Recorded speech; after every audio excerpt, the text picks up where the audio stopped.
Rockers. How you going? Paul with you again. Hey, we've got guest Black Summer with us tonight. You may remember Black Summer from a few years ago. We'll get into that in the conversation a bit later on. He's been around for a little while now, and you may know some of his music, you may not.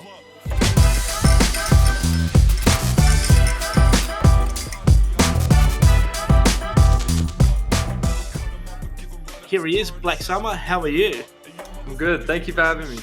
Nah, that's great. We love having people on the show. The more we can get, the better it is.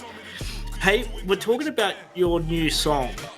You just released Cernunnos. Is that how you pronounce it? It's pronounced Cernunnos, but it's not. Yeah. It's not good. It's a weird word. Yeah.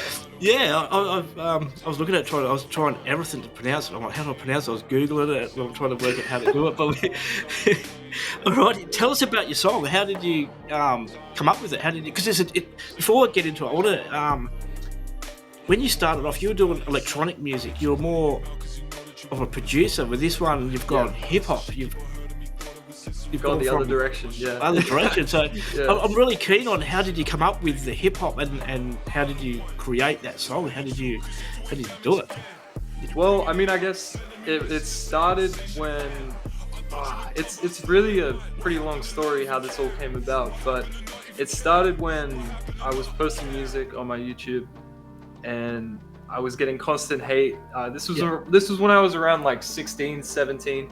Yeah. And I was constantly getting hate, and I was constantly getting comments that people just didn't believe I made my own music. Yeah. And it got we'll talk about that in a little while because I want to. Yeah. It got really tough to deal with, and it was like. It really affected my mental health, and I felt like no matter what I put out, no one really appreciated it, and it just felt like people didn't believe that I made the music. And it got to a point where I was on the verge of kind of like going on hiatus for a long time anyway, because I just needed to step away from it all. Oops. Yep. And I decided that I would make another name called Kyoto Clan, which is another artist name I went under for a while. And this name was going to be this like an anonymous entity that I could just put music on without any judgment. And originally it started out as just producing experimental beats that I felt like I couldn't put on my main because of the hate and everything. Yep. And as time went on, I went from producing these hip hop beats to producing for underground hip hop artists. And then it got to a point, like one thing led to another, and I started doing my own vocals on it. And as time went on and as I got more confident, I started releasing my own solo music on this name with my own vocals. And obviously I would pitch it down so people wouldn't recognize my voice. Yeah. And that's kind of how the whole pitch down vocal, like trippy music came about, was from that. Yeah. Because it's quite a dark film clip to it too. Yeah. It's VHS horror style slasher movie type stuff. So yeah. My son's into all these horror movies, and he's only 15, and I can't wait to show him the video clip because yeah, nice. He's gonna love it. Because he's into filmmaking. He likes that's his genre is the horror movie, so he's gonna actually love it. Oh yeah, cool. Yeah. So what the process for writing the songs? We want to get to know how you write the songs. What do you go through? Do you have a set routine where you sit down and say, okay, I'm going to start producing a song or writing a song, or does it come to you and you've got to scribble it down on a bit of paper and come back to it? It depends on the situation. A lot of the time I'll start with a beat, and at the moment I really like flipping old samples, which at the moment is like 70s like Japanese jazz and all sorts of weird Adult Swim commercials and that kind of stuff. And I will start with like flipping a sample and then putting a beat under it and just kind of going crazy with it. And then as I produce the beat more and more, I'll just get more and more ideas and flip it around. And then when I get the beat to a point I'm happy with, then I'll record on it. But other times I might just record on the sample before I even make the beat. You know? So it really depends on the situation. I'm kind of all over the place when I work. Like my project files any producer would see my project files would probably scream in like pain because it's just all unorganized and all over the place. But I know that feeling. I get it. Yeah. Hey, so your album's coming out 12th of December, is that correct? Yep.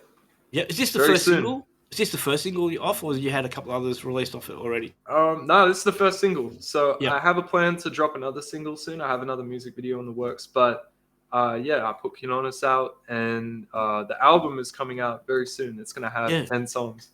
Yes, I believe it's the 12th of December, about 4 days from now. Pretty soon, yeah. Well, fingers crossed. Good luck. I hope it goes really, really well for you. Appreciate it. Yeah. Hey, now I want to go back because back in 2015, I've got a bit of a chronology bit here. Oh, nice. 2015, you had 5 singles. 2016, you had 7. 2017, you had "Young Like Me," which I reckon is a great song. And then 2018, you had "Sadness." Yeah. 2019, you had 3 songs: "Big Dream," "Nefarious," "Double Edge," and now you've got "Cernunnos." Yeah. That's a lot. That's a lot of music that Busy. Yeah, been pretty busy, but it was hard for you back in 2015 when you released your first song, JJJ Unearthed, and then the haters come out. Crazy. So much hate. How as a young producer, you were 11 at the time.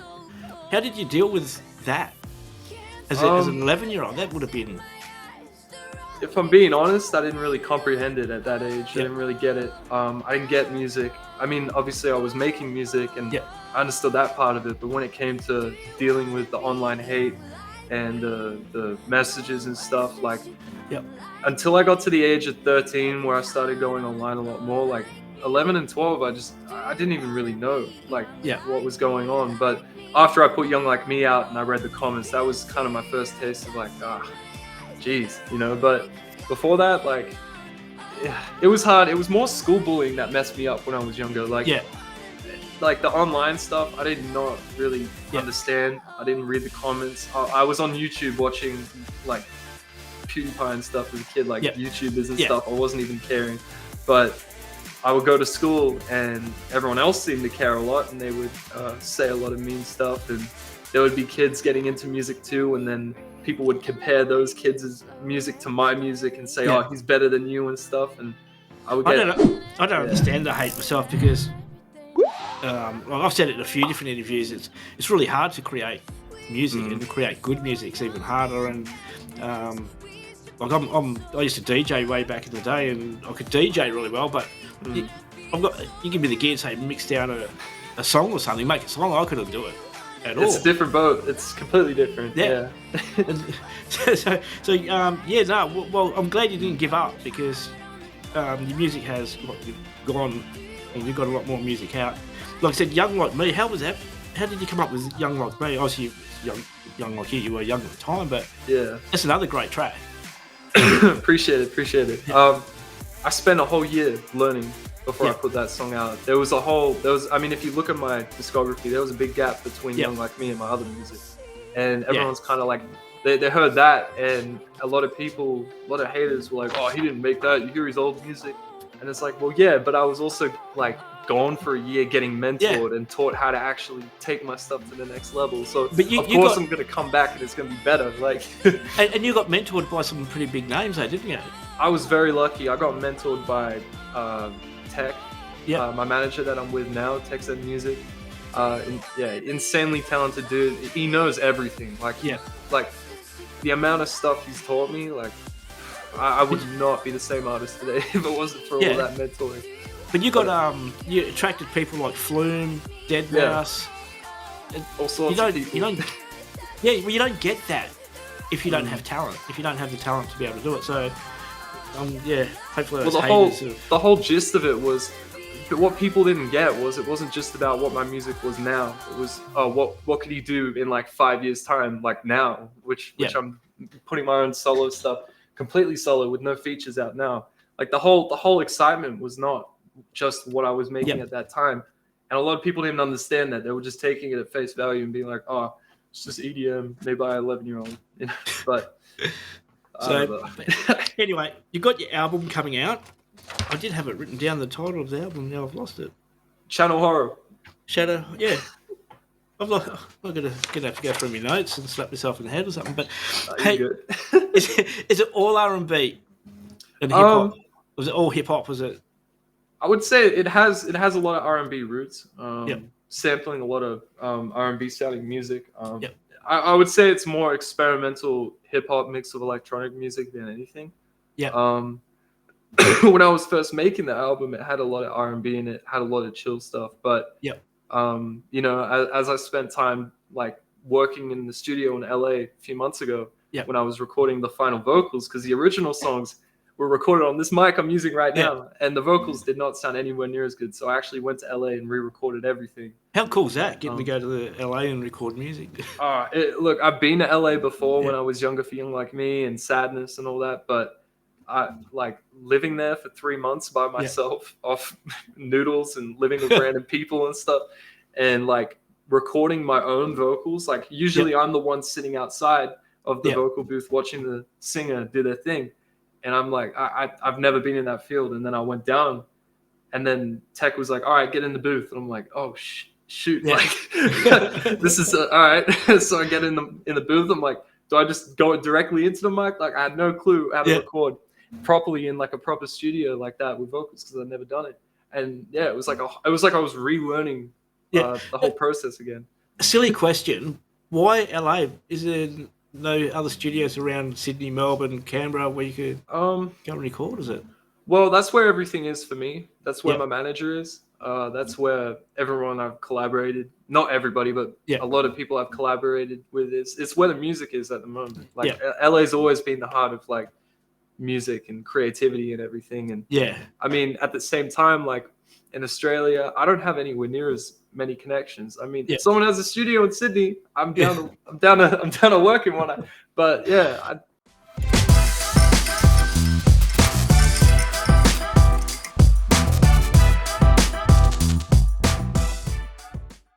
So what we're going to do, we've got 10 questions, and it's all about getting to know Black Summer. So 10 random questions. Okay. Give them a bit of a shuffle. Okay. First one's pretty easy. Favorite season: summer, winter, spring, or autumn? That's actually a really hard question. I would say either autumn or spring, because I don't like extremes that much. Like when it's really hot, it's not good, and when it's really cold, it's good for a little bit, and then you're kind of over it. So I would say probably autumn or spring. Yep. Yeah. What is your favorite fruit? Mango, easily. Mango. That's twice we've had mango. Yeah. Mango's on the leaderboard. Macca's or Hungry Jack's? I actually haven't had Hungry Jack's ever. I've never had Hungry Jack's. So I would say Macca's, I mean, I've had the chips there. The Hungry Jack's chips are good, But that's it. I'm the opposite. I hate their chips, but like their burgers are like... Oh, really? Damn. All right. Does pineapple go on pizza? I just had pizza with pineapple, so yes, 100%. What's your Insta handle? Cernunnos, Serenvaun, one word. Cool. We get that out there. Without swearing, what is your favorite curse word or phrase? Trying to think of something that's okay to say. Favorite phrase? God, you can swear if you want, but you dumb F. You dumb fuck. That's my favorite thing to say. You should turn it into a song. I will now use that in the song. Yeah. I have to now. We have to check back and see how it's going. Are you left or right-handed? I'm right-handed, but I'm trying to be left-handed now. Yeah. You're trying to be left-handed. I'm trying to get both, under control, so I can use both. I'm getting better at it now. Oh, sweet. Favorite Aussie band or musician?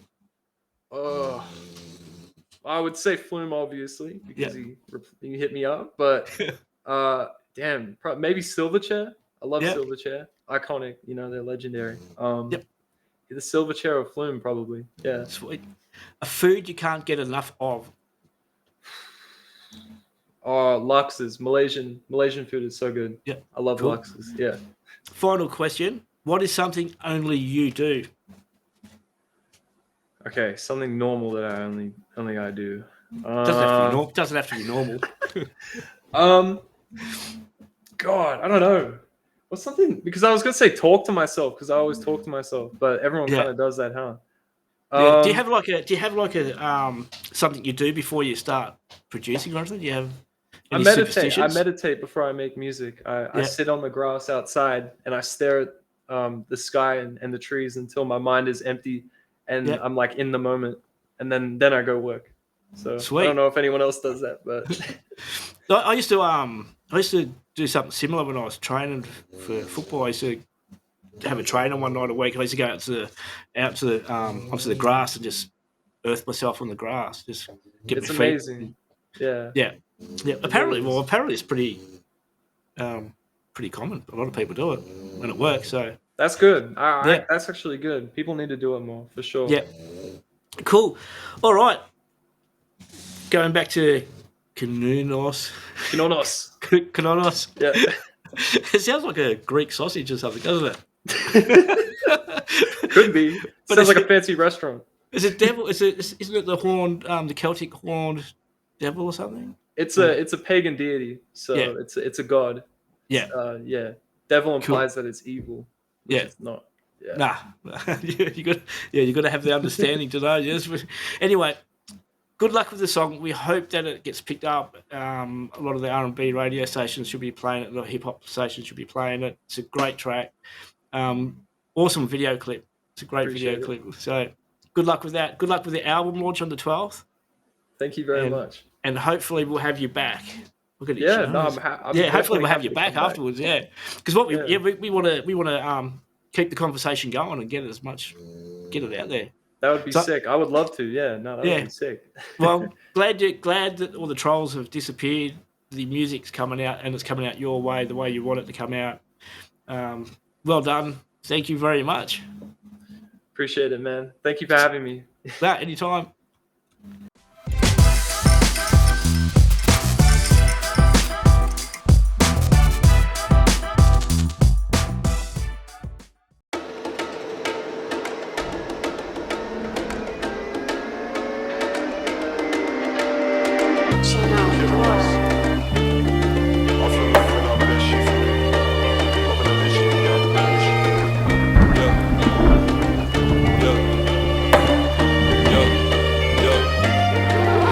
Tell her don't look at me, I don't want problems. And she keep on bitching but stalking my car. I see the head get aligning and telling you lies like you stuck with a witch at the top. Turn it around if you want, but I stay to myself cause I still do not give up a fuck. People want to see all the work that I put in this shit, and I'll say that I gave it all up. Full of monotony, I said to go right ahead if you really didn't give a fuck. You ain't a part of me, I don't want problems again. If you want me to say you enough, my people would cut them up and give them right up to tar, and that's if you